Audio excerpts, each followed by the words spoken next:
So YouTube, this is the inside of the guts of the Jaguar 8.4. Some things I don't like about it. Some of the major flaws that it has is pretty significant. Number one is this flange right here can break up on you. It is nothing but glued on to the vacuum motor. That's a major design flaw. Another issue is that nothing's bolted in place. I mean, notice how, see that? Nothing's bolted in. That's an issue. Another issue is, like, look at this vacuum motor. That's just not bolted in place either. So, you know, that's the issues with the vacuum motors. Next is the pump out location. So here's where the pump out sits. That's how it's held in. Then you have one Tapcon screw that screws in right there. That's a problem as well. The other issue is the pump out system as a general is just complete rubbish. You know, it's just insane. Another problem I have is this.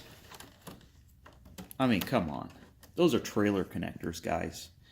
Those are push-through terminals. Nothing is stripped and or, you know, it's not stripped. It's put through with this type of connector here.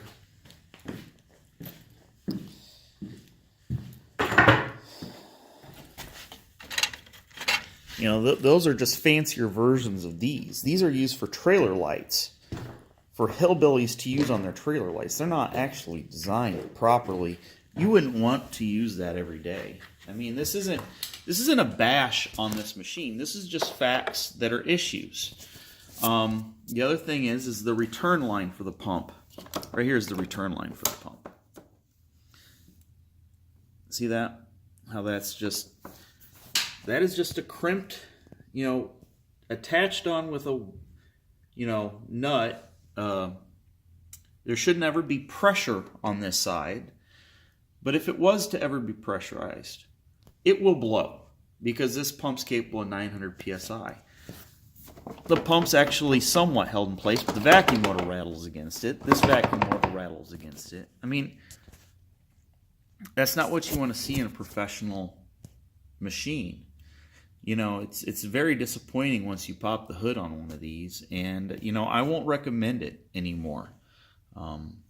It's kind of sad that when you get into something that you use, when it does give you a breakdown, that you have to take off the tanks, that, you know, there's nuts and bolts, and for your average person, this is just beyond what they can do. I mean, they wouldn't want to deal with this. I mean, I was an auto mechanic for quite some time, and I don't want to deal with it. It's pretty disappointing when you're on a job and the vacuum motor shuts off because it's always overheating, or the flange breaks off, and you're having to figure out what to do to get the job done. So, you know, on that, you know, this isn't saying that, you know, Cross American is a for-profit business, and like everything that's for-profit, you know, sometimes they just do things that is unacceptable.